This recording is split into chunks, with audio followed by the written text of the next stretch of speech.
Welcome back to Liberty and Finance. This is a weekly market update with Miles Franklin's CEO, Andy Schectman. He's joining us this Tuesday, and it's November something. Do you guys, I have to ask you what date it is? November 9th. It's November 9th. Thank you very much. The reason I'm disconnected is because my wife and I pulled up stakes for 2 weeks. We are looking for houses in Central Florida and a little bit disconnected from the date. But Andy, thanks for joining us again here on Liberty and Finance, together with Elijah, our producer. Always good to see you. Thanks for having me. And Andy, we wanted to have you back on, as we always do on Tuesday nights, for these weekly market updates, so you can give us a quick insider's view of what's going on in the supply chain, especially as it affects major movement of money and especially the precious metals.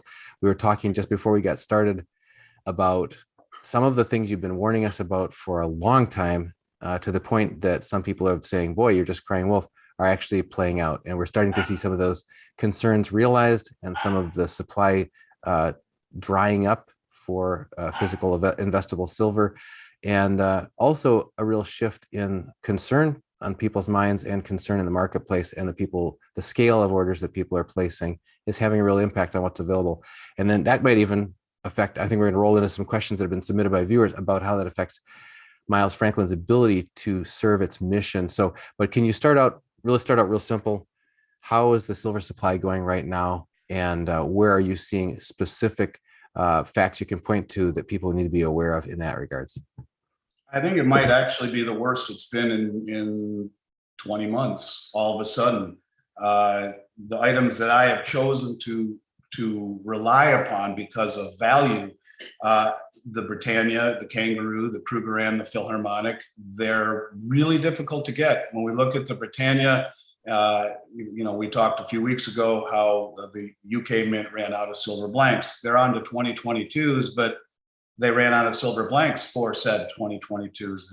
The allocations will come when they come, 2, 3, 4 weeks. We're hoping, we're not quite sure. We've already paid for a whole bunch and we've hedged it, and now we just wait. The Kangaroos, we're on to 2022s. The 2021s are gone. The silver maple leafs, the Royal Canadian Mint is on allocation, very difficult to get. The Philharmonics, they're 2 weeks out all of a sudden.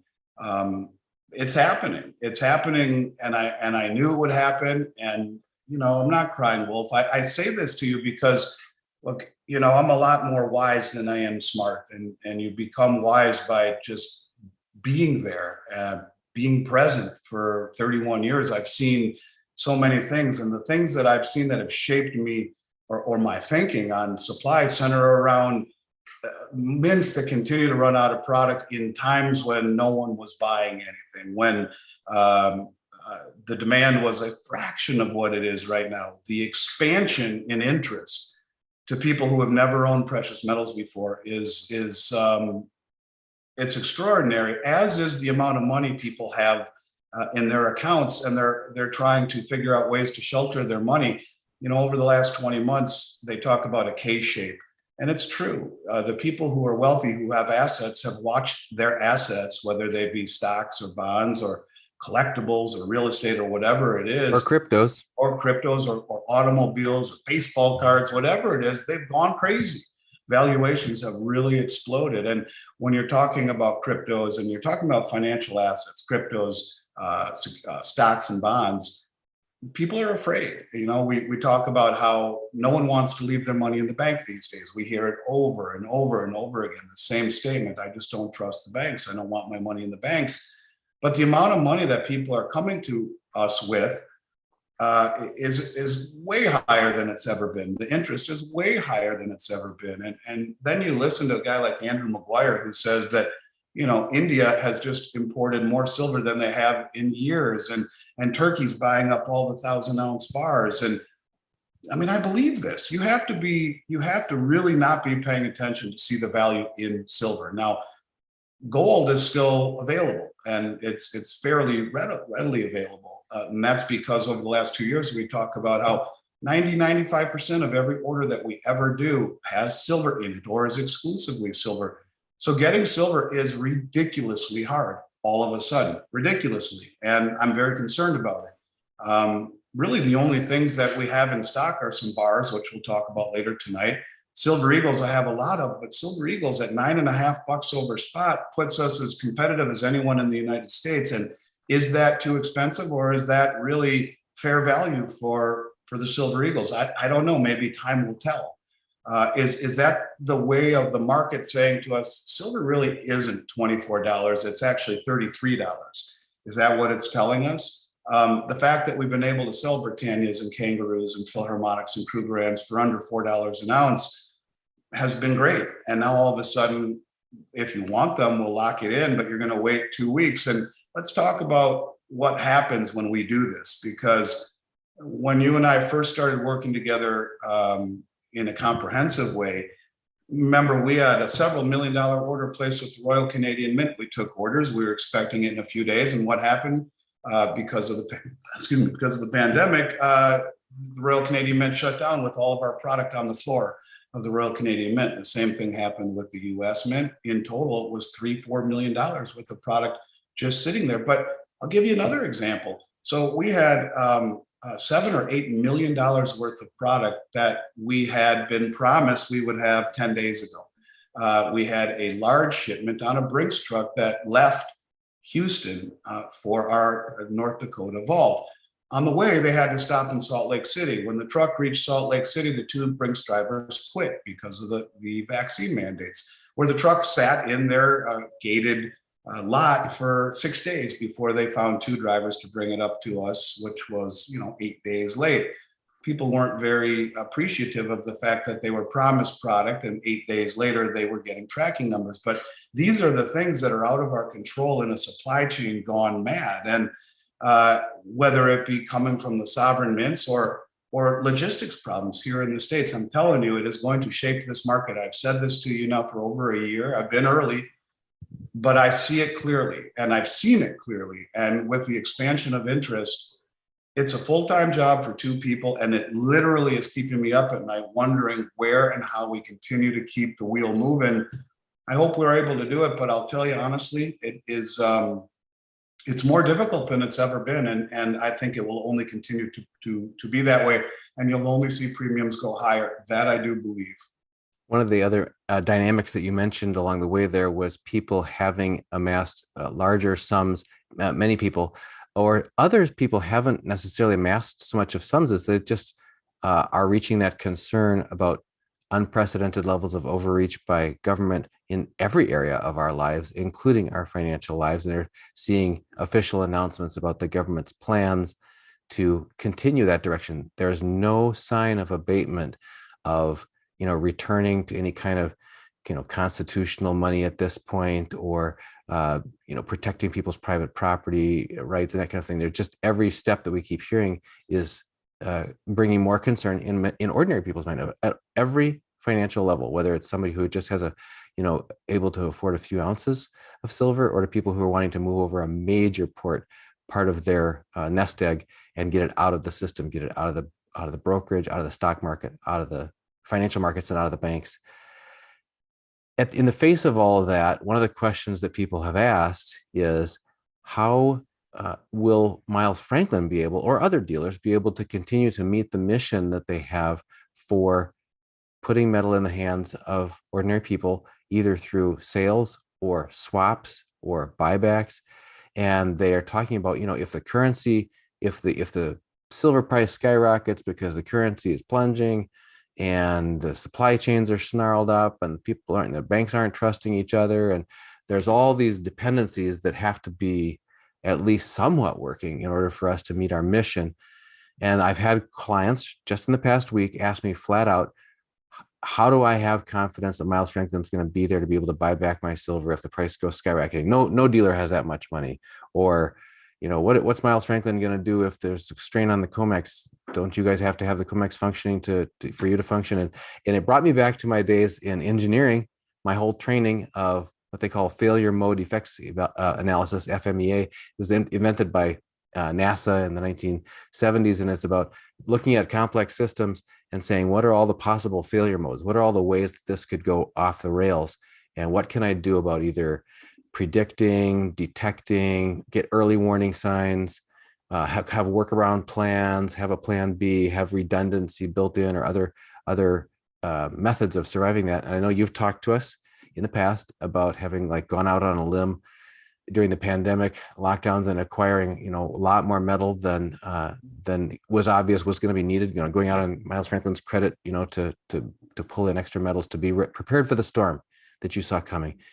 What other ways is Miles Franklin taking preparations, or what existential risks are out there that Miles Franklin is tracking to make sure that we can fulfill the mission to try to help people accomplish what they want to do and what they need to do as times get more unpredictable? Dunnigan, look, this is the part about comments like he's talking in his book that drive me crazy, because these are the things that keep me up at night.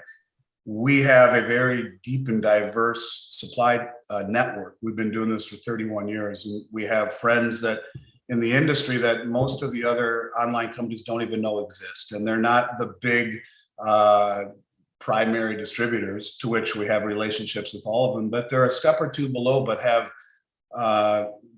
really, really great relationships with importers, let's say from Europe, to get numismatic coins, or relationships with other smaller dealers that have relationships with the primary mints. We have the ability to continue to tap into resources that others don't have. One of my best friends is a primary Royal Canadian Mint distributor, and is helping us with our new Canadian division that ought to go live here next week. We were hoping maybe even this week. That still remains to be seen. But we have a very rich and diverse supply chain, but that only goes so far. If you see problems with the COMEX, and it could happen, then no one can hedge inventory and everything goes pear-shaped. You couldn't have a large inventory because you would risk it so much to the market fluctuations. It could put you out of business, but even more so, you're not able to hedge purchases. And so it would be, people would send money once it was received, we would place the order for them. It would really amazingly and rapidly change the way that this market operates. There are lots of problems with UPS and FedEx and even registered mail, where packages go missing. And this business is people don't understand the challenges of running a business. It's not as glamorous as it looks from the outside. I love my business, and I love my company, and I've worked 31 years to build it to where we are, but it's very fragile. It's reliant upon a network of supply chains, of promises made by distributors and mints and refiners and other dealers. And you couple that into chaos where emotions run deep, where people are afraid and want it now. And it's a good question to ask. I would like to think that we are more prepared than anyone for the eventualities that happen unexpectedly.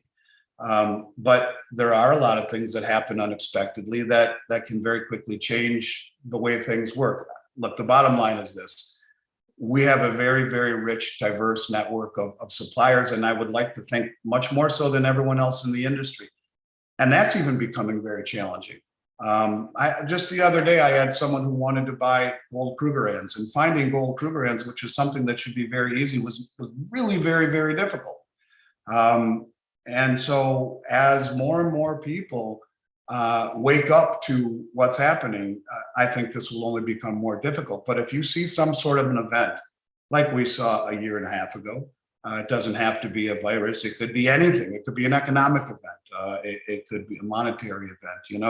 You look at the Fed who announced a tapering schedule, and yet the bond market went up and gold went up, because I think they believe that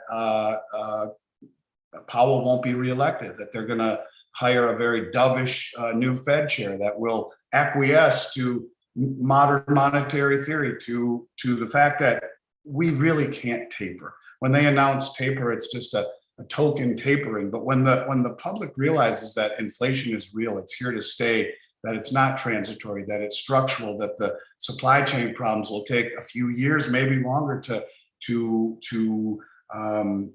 work its way through. When oil prices are almost $90 a barrel, and the cost of pulling the metal out of the ground becomes more expensive. When all of these things are happening in unison, I think there will be an awakening where people say, my goodness, where do we go? And if only a very small fraction of those people pour into the metals market, not only will there just be no product available, I wonder what it will do to the whole landscape of this industry. And, times are very different than anything I've ever seen. And yeah, it concerns me quite a bit. It really does. I think we're better prepared than just about anyone else, because all the other online companies are hinged to one primary distributor. Without getting into it, I know who they are and I know who they work with. This is why a lot of the online companies in the heat of things last year, 2020, all registered out of product and had no product sources. And we did, because we were tapping into other relationships that have just come about over a very long period of time. But for a lot of companies out there, if you are not tied into these sources, you're dead in the water. You're not going to get new product if you don't have relationships to which you pay very quickly, you buy very large sums, the ability to hedge it and to manage the logistics, you're dead. And what it will do is it will put a lot of companies out of business who just can't get anything to sell. Yeah, the way that you're talking about that reminds me of when we spoke with a trucking industry insider a couple of times over the past year. He's talked about basically the carnage that has swept through the trucking industry, eliminating record numbers, closures of record numbers of typically smaller trucking companies or firms that weren't as well, financially organized as others.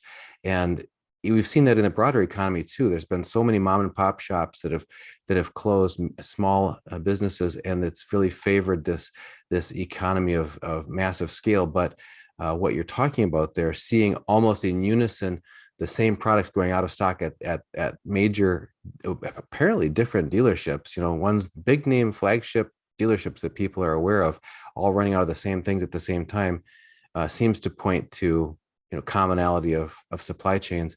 The other dynamic that you talked about with us in the past that happened to me for the first time in the past week was clients asking me, how big of an order can you handle? And this couple that wanted to protect some of their nest egg out of the stock markets and out of bonds and so on and into metals. And I had not been asked that question before. You mentioned to us a couple of weeks ago that you're starting to get asked that kind of a question. And it really affects our ability to meet those people's needs as well as to meet the needs of all clients.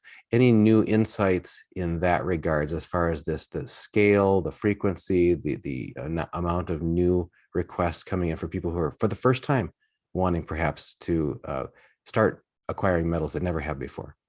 Yeah, we're getting a lot of that. A lot of people whose stock portfolios have exploded in value, and they're looking at the economy as a reflection of their portfolio, and it just doesn't resonate.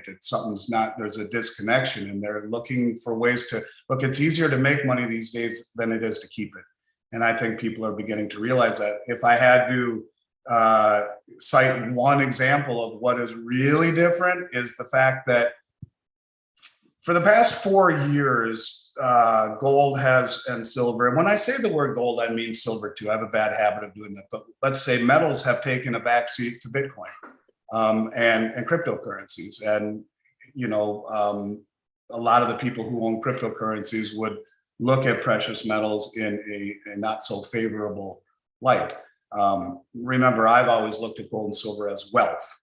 And certainly I think cryptocurrencies have made a lot of people wealthy, but to me, they're more of a speculative investment, not wealth. What is very unusual to me, because for 4 years I've had to deal with that, all of a sudden, everyone I talk to who owns cryptocurrencies is all talking about something coming down the pike, that they're all talking about somewhere near the end of the year transitioning out of cryptocurrencies into precious metals. I hear this over and over and over and over again. And we do accept cryptocurrencies, and we have been placing orders. And the other day a guy calls me up like, no big deal, never talked to him before, does $1 million Ethereum order like that. These are things that have never happened before. And I think people are realizing that when you go to a casino, the only way you ever win is to have some chips in your pocket, to go to the cage and catch them in. And I think the one thing that has helped broaden the exposure to this industry is that the people who came into cryptocurrencies, even if they don't look at things the way that the metal people do, they understand what's happening to currency, and they're understanding what's happening to the dollar and to currencies in general in the whole Western system. And they're all, lots of them are contacting us saying in the next 30 days, you're going to get a 6 or a 7 or an 8-figure order. I'm hearing it over and over and over again. And so I was talking at one point to a gentleman who was talking about a 10-figure order, and he said, this is real, and showed me a snapshot of his wallets and the whole 9 yards. And as I mentioned to you, I was talking to my dad about this. He says, I don't think you've thought this through. I said, what are you talking about? Of course I have. And he says, no, I don't think you did. What are you going to do when you get that order? What are you going to do when someone says, I want to spend $50 million? Are you going to blow out everything that you have? Are you going to sell, are you going to have nothing else to sell to everyone else? These are realities, Dunnigan, and everyone out there listening, as God is my witness, these are realities. And if you think about it, if you think about all of the asset classes that are all at all-time highs measured inversely against interest rates, and the Fed is talking taper, even though I don't believe it will happen. I think Jerome Powell will be out, and they'll bring in a dovish modern monetary theory new Fed chair that will acquiesce to these policies of continuing money creation and inflation and low interest rates or whatnot. But even still, at some point, interest rates have to rise. And where do you put your money? Where do you put it if you have a whole bunch of money where you can feel safe about things? And I try to think about it because, if you're going to be successful, whether it be as an attorney or as a businessman or anything, you better think about the opposing argument. You better think about what is the other argument. And when I think about where you can safely put your money without fear of retribution from the IRS or fear of market collapse because the markets are so overvalued and possibilities of losing so much that you work so hard to get, where do you put it? And I think that's one of the reasons you're seeing on an institutional level so much disappear off of COMEX in the way of gold and silver. They're the only places left in my mind that offer a combination of safety and preservation and value. And I think people are waking up to that. And look, the bottom line is I truly believe that you will see that rush. There will be a realization to people that the window is closing. And I think a lot of people will be left out in the storm. That's why I keep saying, and for even when it seemed counterintuitive, that this market will define itself by the inability to easily source product. It will be the defining characteristic of this market. That I believe 100%, and how it plays out is anyone's guess. But when you start seeing all the gold disappear, it's over. So right now, everyone's been buying silver because they realize what a value it is. When people start buying gold, they're throwing out the baby with the bathwater, and then it's going to get crazy because no one sells us anything ever, nothing. And so if there's no secondary market product, if there are 6 major mints in the world, and right now 3 of them are basically on allocation. The US mint's been the model of inefficiency. What happens when they all are just out of product for an extended period of time? That means that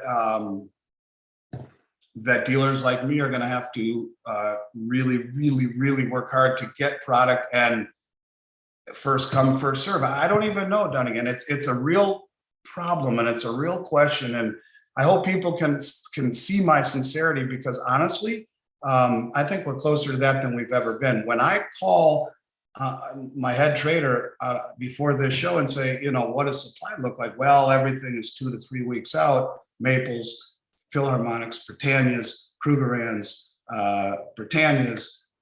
It's real. And then I look at, well, we have some Silver Eagles in stock at $9.50 over, and some silver bars, but that's the lowest inventory that I have had in 20 months. And while I have already paid millions of dollars to buy stuff, heaven only knows when it will actually show up. Hopefully the Brinks drivers don't quit on the way to our vault. But I'm telling you, it's if you don't have millions of dollars to put up front to pay the big distributors immediately when they say 2022 allocations are available, if you don't have that and the ability to hedge it, you're dead. You're dead as a company. You will get nothing. And that's going to take, you'll see that happening probably pretty soon if this continues, with all of the local coin shops who won't have any product to sell. They'll just be buying stuff from the public who aren't selling. So what does it look like? I don't know. I just think that you get stuff while you can. And because if it continues this way, it's going to be really, really hard. One question that I'm asked frequently is, well, we had a viewer just ask this as well, like how much silver and gold is enough? And one of the questions kind of related to that I get every day, it seems like, is people wondering about what kind of gold and silver to buy. And they want the most trusted because they're looking for a situation in the future. If people can't use the currency, they want to be able to barter with it. And they're looking for, maybe junk silver or American coinage seems to be the most trusted coins. Your perspective on that, of the necessity to stick to the most trusted coins versus maybe the lower premium ones like the Britannias, Philharmonics, and all of those. How do you answer that question, Andy? Well, I've always, Richard Russell is a mentor of mine, Elijah, and he always talked about in the end, it's about the number of ounces that you own. When I try to factor in are Silver Eagles too expensive, I look at, I fall back on history as my guidepost, in the respect that all of those other coins you just mentioned were always 50 to 75 cents less than the American Eagle, not $5 less. But Jim Sinclair and Bill Holter talk about all the time information that they have where they believe there will be two resets. That the first will be man-made, where, this is perhaps the new currency that everyone's talking about, the new digital currency system we transition to, where it goes, modern monetary theory, where the Fed is in control of monetary policy, where we don't have commercial banks, where we don't need FDIC, where it's the printing press. And that will be more of the same thing, a fiat currency that is controlled by a central bank, and it won't work. The second reset will be by Mother Nature. And the information that they have is when that happens, that you could possibly see gold and silver confiscated that is not American in origin. Now, I don't know that to be true, other than the fact this is information that they have they think from credible sources. Could it be true? Maybe. Is it worth it to pay $6+ premiums for junk silver when a year ago on your channel we were selling it for under $1? Is it worth it to pay $9.50 for Silver Eagles when in November of 2019 they would have been $3.25? I don't know. I do think that having the American product certainly would in this country probably be the most marketable. Junk silver is emblematic of what I've been trying to say to everyone about supply. This is an item that has the moniker junk because it had always carried no value in and above its melt value. And now it's more expensive than every single item we sell, with the exception of Silver Eagles, because you can't find it. Hasn't been made in over 50 years, almost 60. And as a result, no one sells it. No one wants to go back into fiat. So when you talk about that type of situation, these what if questions are always very difficult. I think you can never be too flexible. You can never have too many outs or too many options. And so, a 1 ounce piece, whatever it is typically going to be better than a 100-ounce bar or a 1,000-ounce bar, which is going to give you much better value. But if that's all that's available, what do you do? In terms of paying that high premium, I guess it's just a question at this point. We're so far adrift in the midst of uncharted waters that anyone's guess as to what this looks like before it's all said and done is every bit as good as mine. So if you sleep better at night holding American Eagles or junk silver dimes and quarters, that's the most important asset you can own, peace of mind and sleep at night. And there's no right or wrong answer, or there's no playbook, but I do know that a lot of people feel that American products is the only thing that they want to own. And a lot of people just have an aversion to owning anything with Queen Elizabeth on it. So if you take Queen Elizabeth out of the equation, that means the Britannia and the Kangaroo and the Maple Leaf are gone. So now you have 3 mints. You got the US, the Austrian, and the South African, and that's it. And right now, the Austrian and the South African are back ordered. So you got the US. I have junk silver. You're going to pay the highest premium I've ever sold it for in 31 years. And I have Silver Eagles, and I'll be the best price in the United States, but you're paying $9.50 or whatever over for them. Elijah, these are challenging times, and there is no right answer. It's what makes most sense to you, the consumer. And quite frankly, I have no problem with either direction. If you feel it's better to own Britannias or Kangaroos and save $5 an ounce, I get it. You're getting a lot more silver.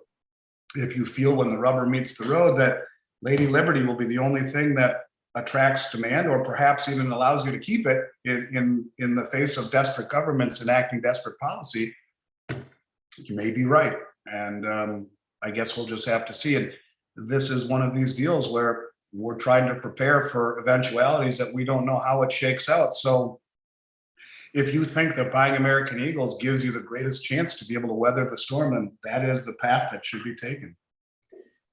Before we get into viewers' questions that have been submitted on this live stream, I was hoping, Andy, you could give us a chance to let us know what your heart-to-heart discussion that you had with your lead buyer in this face of shortage of almost everything is allowing you to still offer for a special this week. And then we'll get into answering viewers' questions live.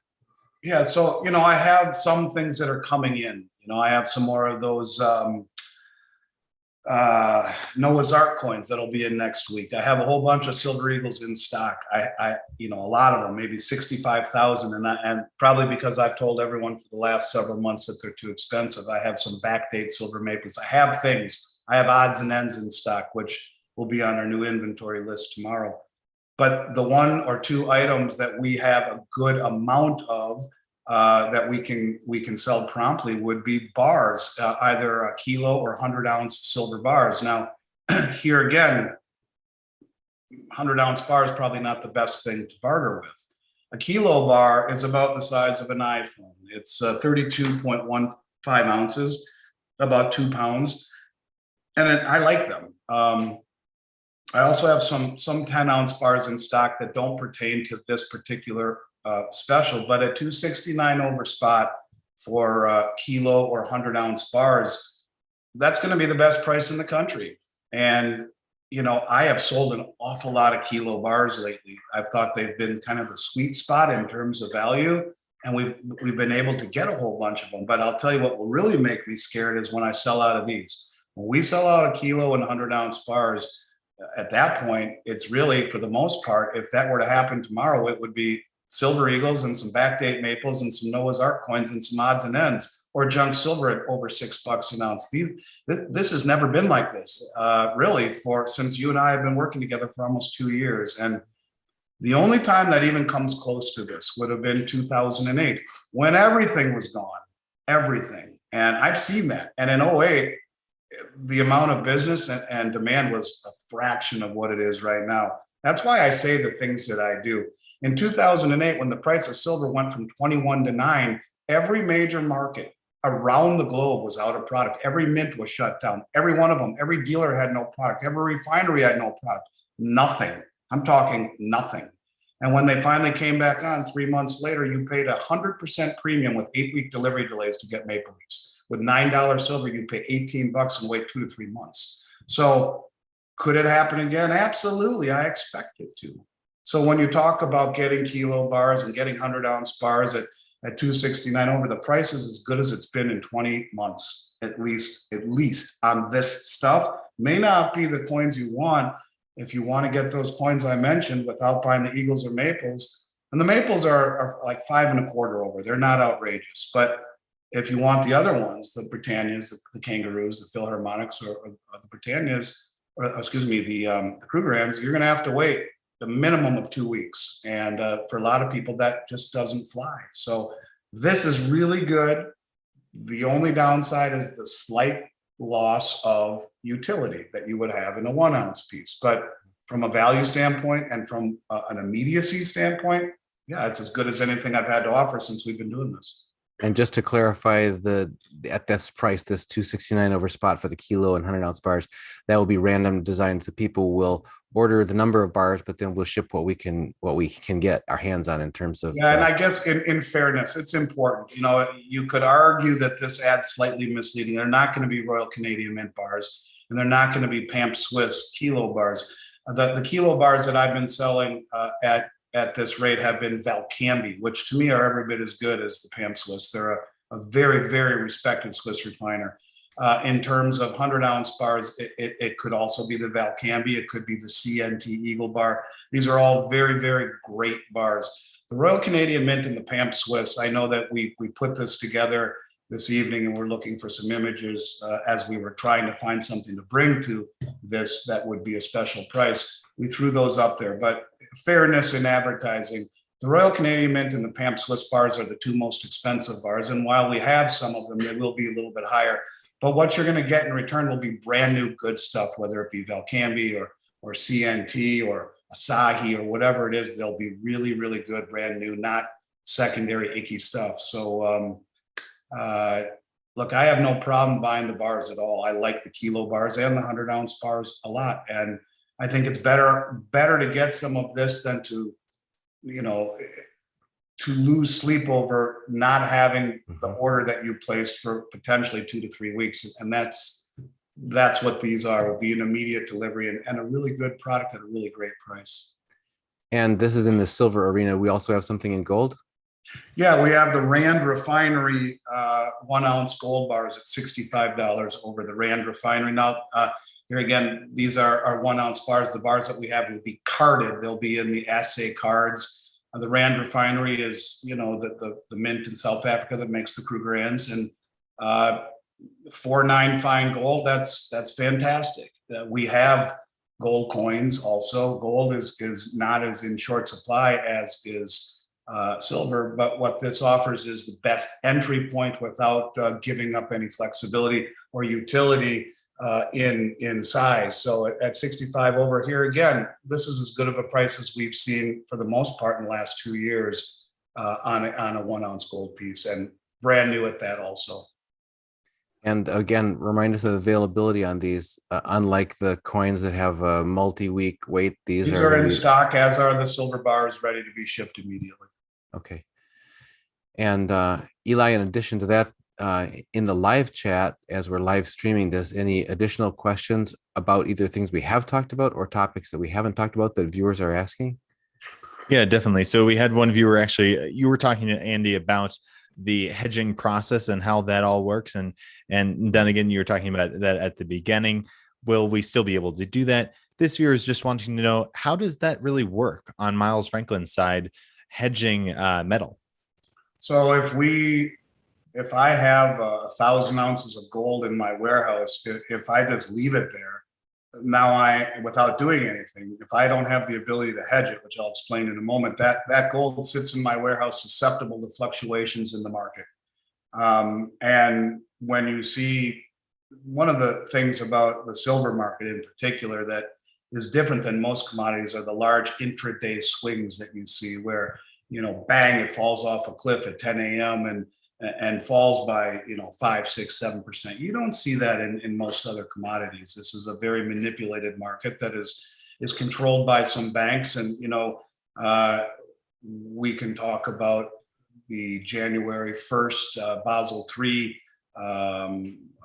reserve requirement ratios that need to come into play. And maybe this all changes in a few months. Let's cross our fingers and hope it does. But in the meantime, if I don't hedge that metal, sitting in my vault.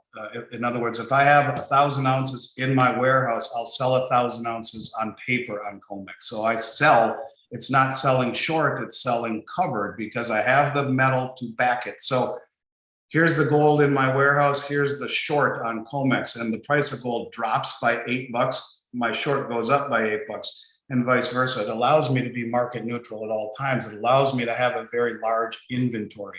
If I make a promise to you, Elijah, you call me and say, I need to sell you 20 ounces of gold. Okay, I'll buy those 20 ounces and I'll sell short 20 ounces on COMEX so that the commitment I made to you, I have already in my mind, it's already in my vault, even though you haven't sent it yet. I have to always be market neutral to the inventory that I have or to the promises that I have made, whether it be buy or sell. So hedging, the whole purpose of the commodity exchange is not to speculate what it's turned into. It's turned into a casino. Instead, it was used to offset risk. And that's exactly what it does for us. It allows us to, at least in terms of our inventory and our transactions, to do so in a market neutral capacity. The way that you make money is through transactions, not in speculating and hoping that the metal that you have in stock goes up and that you can sell it for a higher price. Because every single time I've ever tried to do that, where, oh, I'll get an order and the market's moving and I'll go to lunch and lock it in when I come back and maybe I'll make an extra dollar, because as you guys know, this is a market that has very thin margins. And every time I've ever tried to outsmart the market, it's cost me. And so if you are not hedging your inventory, you're dead in the water. And this is why small companies and small coin shops will go out of business, because they cannot hold a large inventory and if you hold a large inventory and you only make say on a gold coin, say you make $20 a gold eagle and the price of gold falls by 30, what do? You can't mark it up 50 if you only make 20. And so you're dead. And so you have to hedge it. And if not, you can't hold it. And this is why we have relationships with coin shops all around the United States. They call us when they get big orders and they say, hey, I just took in 100 gold eagles. I need to sell to you right now. Fine. We buy it from them and we hedge it right then and there so that we are not exposed to the fluctuations of even those 100 ounces. And if you don't have the ability to do that, it's sophisticated, it costs money, and it's not easy. And you got to know what you're doing in order to do it. If you don't do that, you cannot hold an inventory. Yeah. Put you out of business. This gets back to a question that I was asked by a rather persistent caller a couple of weeks ago. He said, if the price of silver goes up as high as people are saying it may go, they're talking about various analysts who've quoted things, whether it's $100 or $300 or $600 or whatever per ounce. He says there isn't a dealer in the country that's got that kind of money, so they won't be able to buy this stuff off me, and therefore I won't be able to sell it. Therefore, it won't be any use to have it because I won't be able to find anybody who can buy it off me. And I was trying to explain what you just explained, that the dealer is market neutral. So today the market fluctuates. It already does. And yet Miles Franklin is not like, running to, profiting off of those market fluctuations. It's not. To the contrary, anything but. We can lose just so, the silver squeeze deal was a prime example. In February, where when the market sleeps at Friday evening at 6 o'clock Eastern to Sunday evening, 6 o'clock Eastern, that's the only time in the 7-day cycle where the market is closed globally. And so on a Friday at the end of the day, I will typically instruct my operations to buy a certain amount of contracts long into the weekend. So that particular weekend, we bought 11 futures contracts in silver, which was 55,000 ounces. Each contract was 5,000 ounces. So we bought 11,000. We were open. We were long into the market, 55,000 ounces into the market. And a day into that, on that Saturday, we had already sold 90,000 ounces. We were naked exposed to the open at 35,000 ounces. And this is why all of the online companies shut down February 1st and 2nd. It wasn't because they all ran out of product. It was because they sold so much they were naked exposed into what could be an explosive opening a bell. And everyone was talking about silver opening $10. If it did open up $10, my 35,000 ounces would have cost me $350,000. And then what do? Do you sit and wait and hope that it comes back down? What if it goes up another 10? Now you're down 700,000. How much longer can you do that before you're dead, before you're out of business? And this is the risk that we all take as dealers in this industry. People don't understand that there's a tremendous amount of risk. I'll give you another example. If I'm paying right now $5 an ounce or higher to buy back your silver eagles, what if someone says I'll sell you 25,000? Okay, fine. So now I gave them $125,000 in premium that I just bid. And what if all of a sudden the mint says, okay, we've just ramped up production and here's 27 million silver eagles to the market.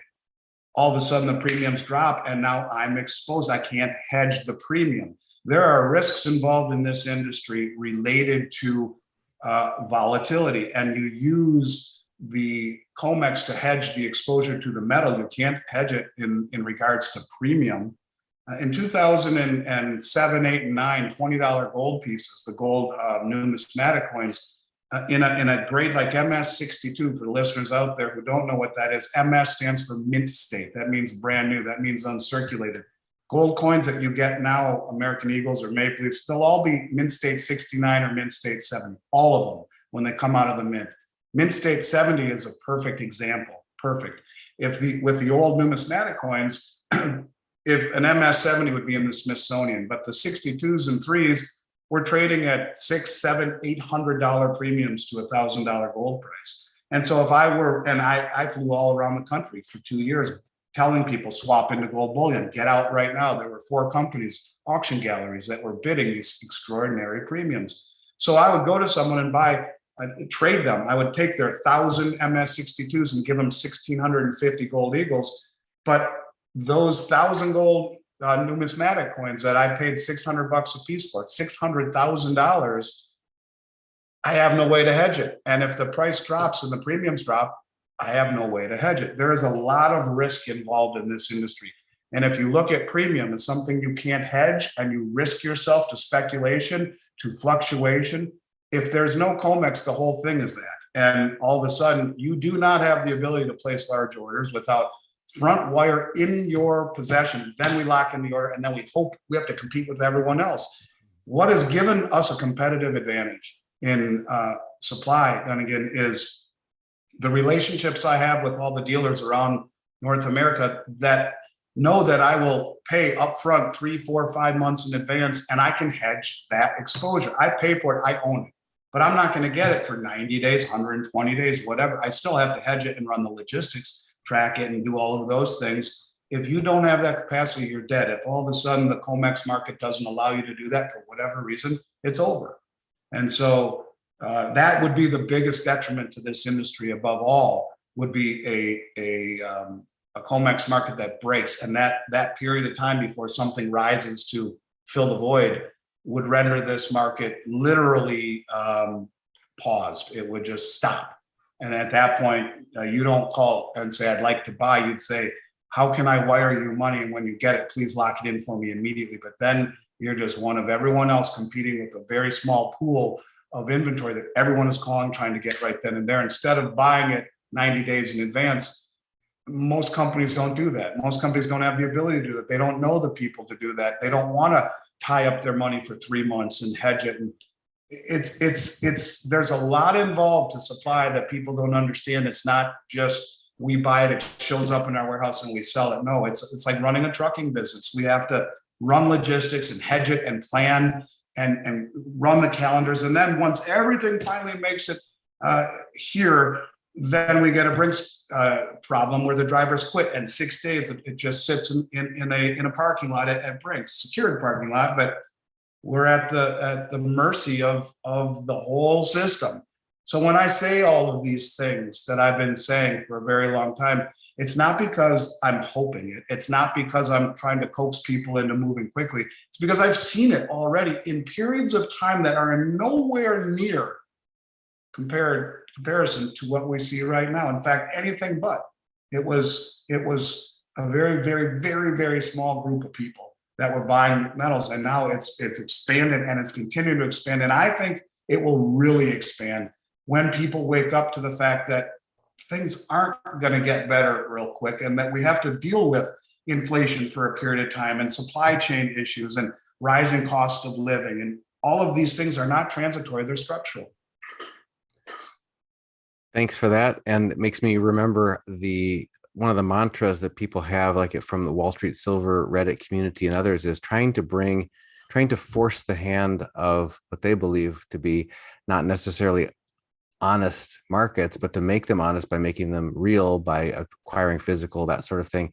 But there's been a cautionary tone expressed by many analysts saying, guys, don't get giddy or thinking this is a happy ending when we're talking about a world where there's whatever, $100, $300, $600 silver. When we see that world, it's going to mean that the real structural problems in our currency, in our banking, in our government are being exposed. So the truth will be good to have the truth, but the truth will hurt. In some ways, we're being anesthetized, or it's being hidden or swept under the rug, or a pea and shell game has been going on.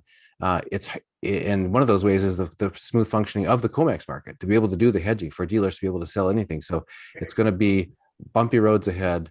And that's one of the things that you've also told us is to not wait for the storm, but to try to acquire things in the calm before the storm.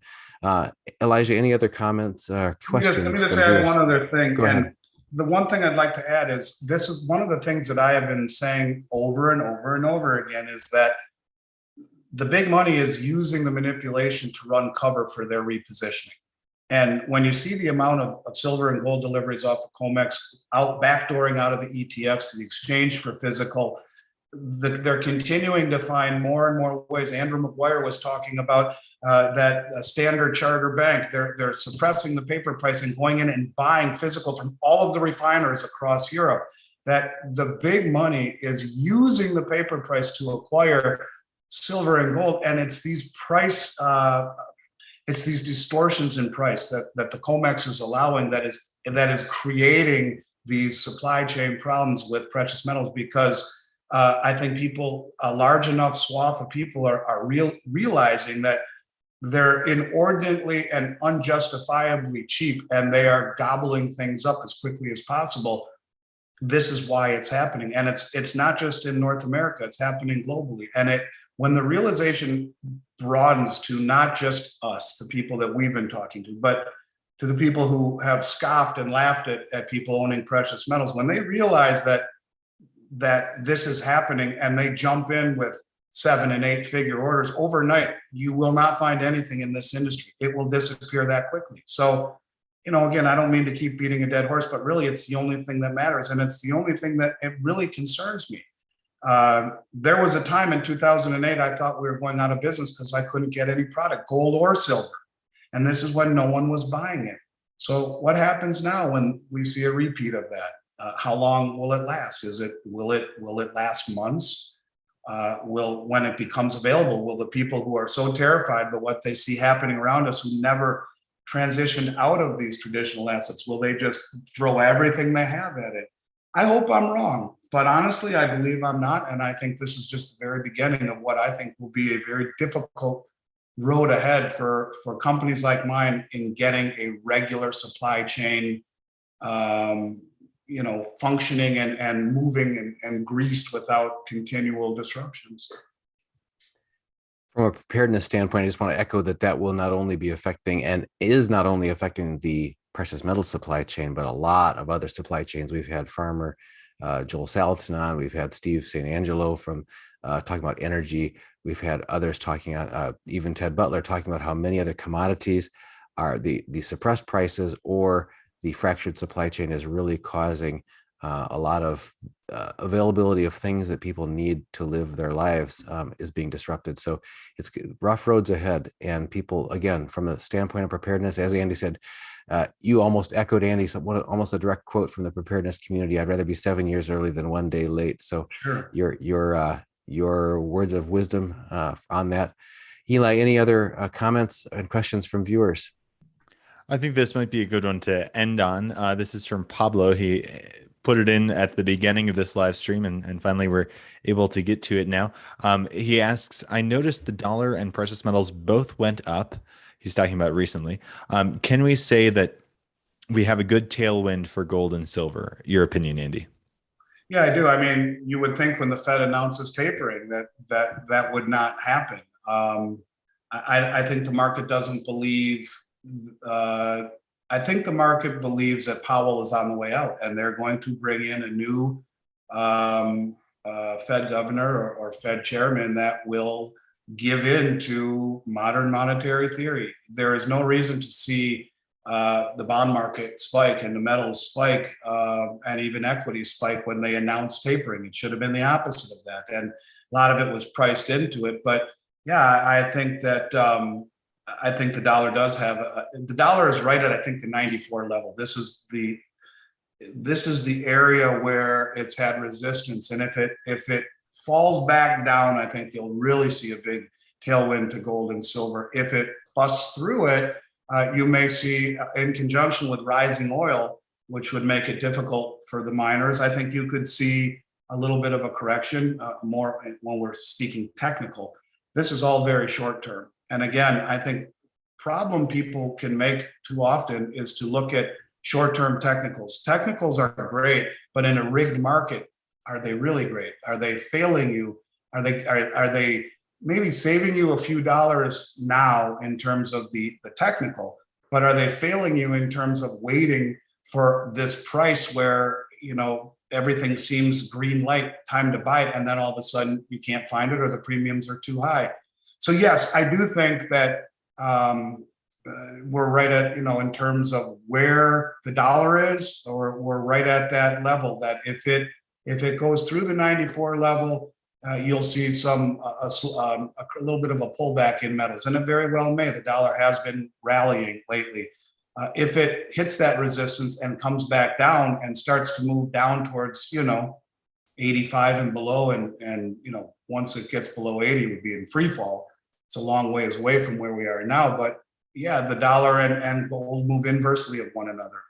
And quite frankly, when you take a look at the dollar and its fundamentals, I mean, it's very confusing to think why it would be rallying, other than the fact that it's, you know, as Doug Casey says, the prettiest mare in the slaughterhouse. There's nothing behind it but a mountain of debt at the lowest interest rates in human history, and debt that continues to be piled on and on and on. And short term, yeah, you might see a dollar rally continue, and but look, to see gold and the dollar move up in unison that at the same time, that's very bullish for gold as well, where it's moving up regardless of what the dollar is doing. Ultimately, the dollar is in trouble, and I think that if it does go through 94 and rallies a bit, it's short term. And this is what I mean. Don't look at the rustling leaves. See the whole forest. Don't focus on a particular tree. Look at the whole forest. And we're, from a monetary and economic standpoint, we're in big trouble. And so is the dollar ultimately. And this is why you look at gold and silver, not as an investment, but as wealth. And, you know, if you can get a good deal on a pullback, buy it. If we see some headwind, great, it's overdue. And ultimately, it's going to continue. When you see the positioning, the biggest money in the world, it will at one point continue to go higher and not come back. And we will all be accustomed to that pullback that won't come, because the biggest money in the world has accumulated so much and continues to buy it in a very clandestine manner, using the price, the manipulated COMEX price to run cover. But the fact is they're buying it. So we've talked about before, there's one trader on COMEX that has acquired 40,000 COMEX December contracts. That's 4 million ounces of gold. That's almost $8 billion. That's a $340 or $50 million margin account. This is one trader. The biggest money in the world is front running what is coming. And when you look at technicals, the biggest problem that I see with them is they may be right short term, but they are going to give you the wrong information from a long-term perspective. You do not buy precious metals for short-term gain. You buy it to preserve the wealth that you've worked so hard to obtain your whole life. That's the key mistake that some people are making when they become disappointed the price hasn't risen. And as you said, Dunnigan, be careful what you wish for. Higher prices, you know, tell the story of hard times and of a falling dollar and crumbling markets. And these things will happen. Interest rates will rise. The dollar will lose value. There will come a challenger, I believe, to the dollar for world supremacy in terms of a reserve currency. And I think it'll come from the BRICS nations, from China in particular, who I think will ultimately benefit more than anyone by letting gold run.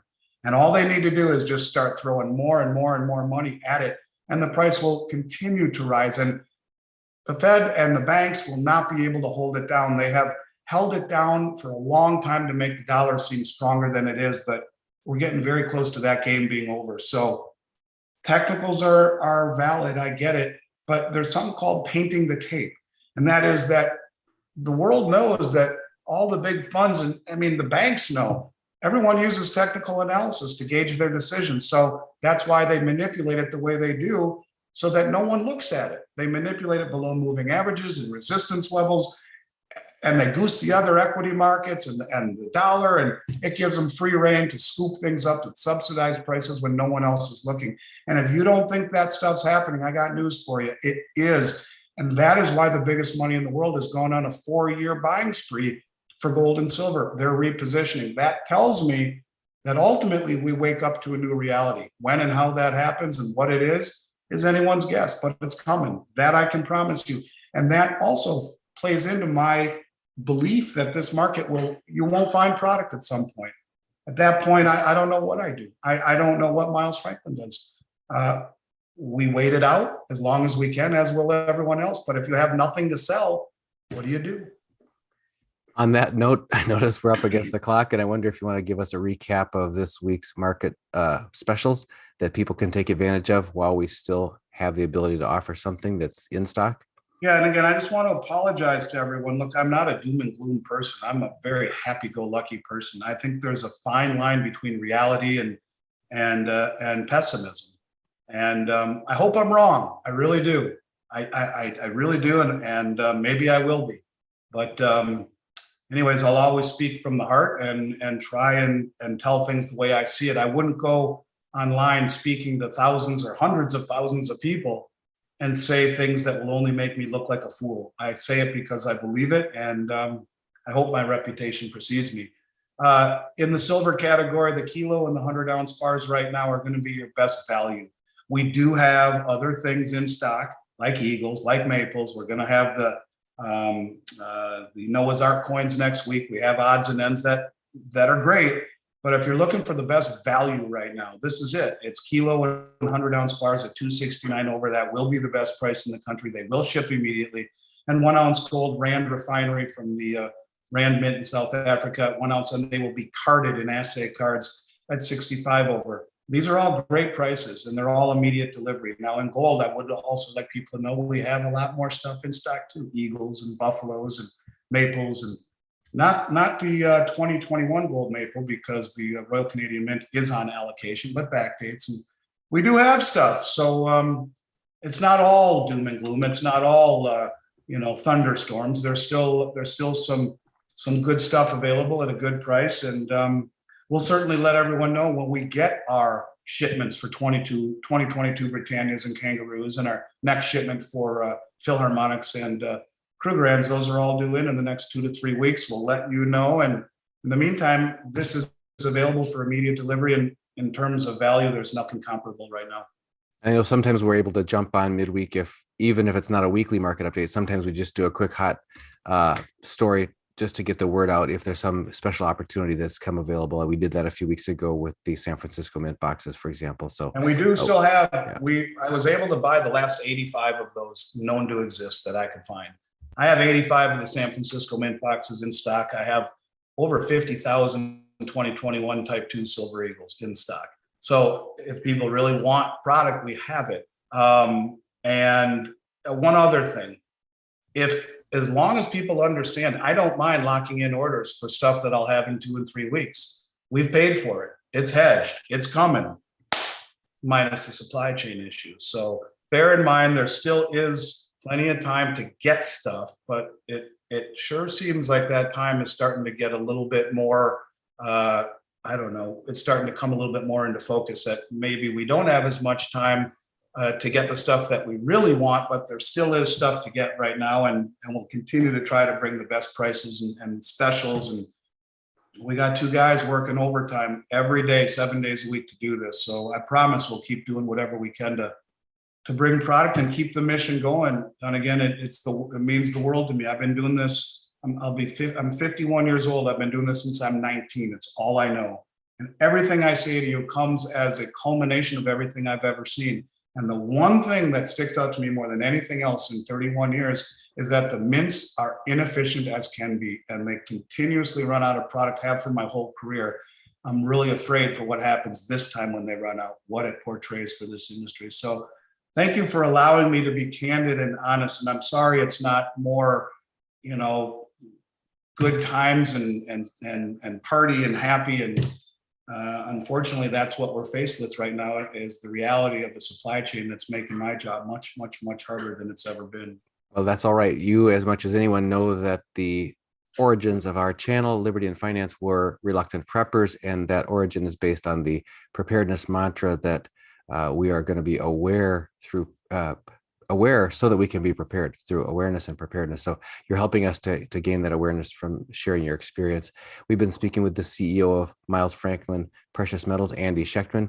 And also have to give a shout out to Elijah Johnson, who's not only our producer, but co-host to make all the technical magic happen to make this live stream possible. Elijah, thank you for pulling this together. Yeah, thank once you, again for us. Elijah. I really appreciate it very much. And as I always say, it's a pleasure to be associated with people of your quality, your character, your honesty, your integrity, and that's really what means the world to me. So for what it's worth, thank you to you both, and we'll look forward to seeing you next Tuesday. If something happens before then, you'll both be the first to know. We'll jump back on and let everyone know. But in the meantime, I hope everyone stays well and keeping on.